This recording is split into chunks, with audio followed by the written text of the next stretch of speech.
Assalamualaikum warahmatullahi wabarakatuh. Di video kali ini, saya akan membahas tentang ikatan logam. Sebelum memasuki materi, izinkan saya memperkenalkan diri. Nama saya Nezalsa Fortuna dengan NIM 34.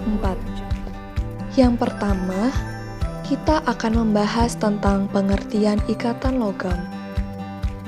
Ikatan logam adalah ikatan antara unsur logam dengan unsur logam lainnya, baik antar atom logam yang sama maupun pada atom logam yang berbeda. Jika atom logam berikatan dengan atom logam lainnya, akan membentuk kristal logam. Contohnya, aluminium, emas, tembaga, dan sebagainya. Contoh logam yang dihasilkan melalui ikatan logam pada unsur yang berbeda adalah pada unsur tembaga yang dicampurkan dengan unsur timah, maka akan membentuk perunggu. Teori lautan elektron.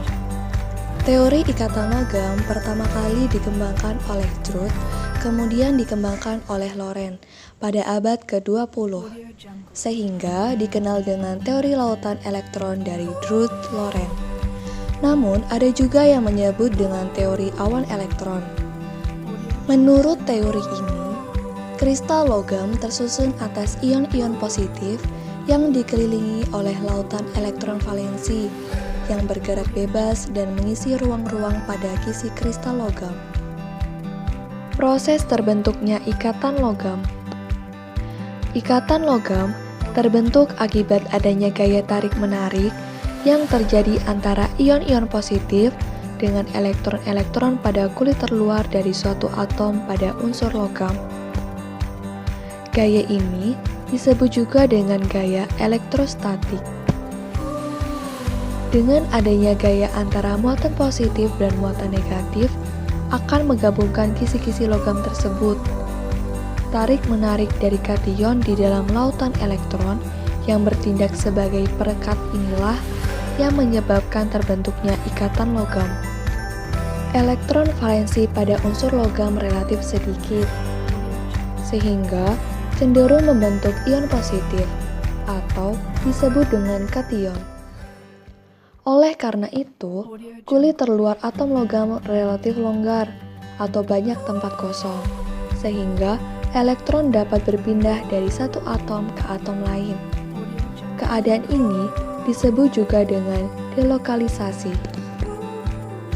Sifat-sifat logam. Sifat logam yang pertama adalah mengkilap. Jika cahaya tampak jatuh pada permukaan logam, sebagian elektron valensi logam akan tereksitasi. Ketika elektron yang tereksitasi itu kembali ke keadaan dasar, akan disertai pembebasan energi dalam bentuk cahaya atau kilap. Peristiwa inilah yang menimbulkan sifat mengkilap pada permukaan logam. Yang kedua, penghantar listrik yang baik. Daya hantar listrik pada logam disebabkan adanya elektron valensi yang bergerak bebas dalam kristal logam. Jika listrik mengalir melalui logam, elektron-elektron valensi logam akan membawa muatan listrik ke seluruh logam dan bergerak menuju potensial yang lebih rendah, sehingga terjadi aliran listrik dalam logam. Sifat yang ketiga adalah penghantar panas yang baik. Jika bagian tertentu dipanaskan, maka elektron-elektron pada bagian logam tersebut akan menerima sejumlah energi, sehingga energi kinetis bertambah yang membuat gerakannya semakin cepat. Elektron-elektron yang bergerak cepat tersebut menyerahkan sebagian energi kinetisnya kepada elektron lain, sehingga seluruh bagian logam menjadi panas atau naik suhunya. Sifat logam yang keempat adalah dapat ditempa, dibengkokkan, dan ditarik. Logam bersifat lentur tetapi tidak mudah patah. Hal ini disebabkan kisi-kisi kation atau ion-ion positif bersifat kaku atau diam di tempat. Sedangkan elektron valensi logam bergerak bebas. Jika logam ditempa atau dibengkokkan, akan terjadi pergeseran kation-kation. Tetapi, pergeseran ini tidak menyebabkan patah karena selalu dikelilingi oleh lautan elektron. Sifat logam yang kelima adalah umumnya berupa padatan pada suhu ruang. Umumnya, logam pada suhu ruang berupa padatan, kecuali raksa. Raksa merupakan logam berwujud cair. Atom-atom logam yang bergabung karena adanya ikatan logam yang sangat kuat membentuk kristal logam yang rapat. Hal ini menyebabkan atom-atom tidak memiliki kebebasan untuk bergerak. Sifat logam yang keenam adalah mempunyai titik didih dan titik leleh yang tinggi. Hal ini disebabkan diperlukannya energi yang besar untuk memutuskan ikatan logam yang sangat kuat pada atom-atom logam, sehingga titik didih dan titik leleh logam tinggi. Sifat-sifat logam yang terakhir adalah memberi efek fotolistrik dan efek termionik. Apabila elektron bebas pada ikatan logam memperoleh energi yang cukup dari luar, maka elektron pada permukaan tersebut dapat terlepas. Jika berasal dari berkas cahaya disebut efek fotolistrik, namun jika berasal dari pemanasan maka disebut efek termionik. Manfaat logam dalam kehidupan sehari-hari. Yang pertama, untuk peralatan rumah tangga seperti panci dan sendok.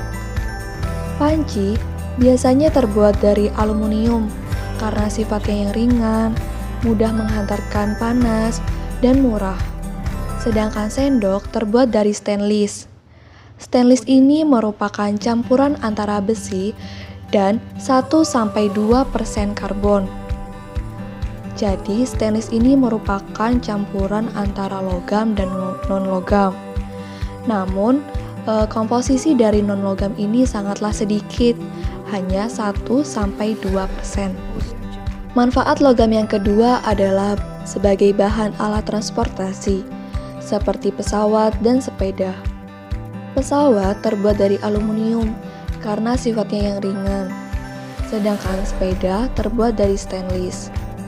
Yang ketiga adalah perhiasan. Perhiasan terbuat dari emas, perak, dan lain-lain. Dan masih banyak lagi manfaat logam dalam kehidupan sehari-hari. Contoh soal, mengapa logam merupakan penghantar listrik, sedangkan kisi kristal pada logam itu bukanlah penghantar listrik? Jawabannya adalah, kisi kristal logam memang bukan penghantar listrik, karena bermuatan positif. Namun, logam dapat menghantarkan listrik dikarenakan adanya elektron valensi yang bergerak bebas dalam kristal logam. Elektron-elektron valensi pada logam inilah yang membawa muatan listrik ke seluruh logam dan bergerak menuju potensial yang lebih rendah, sehingga terjadi aliran listrik dalam logam.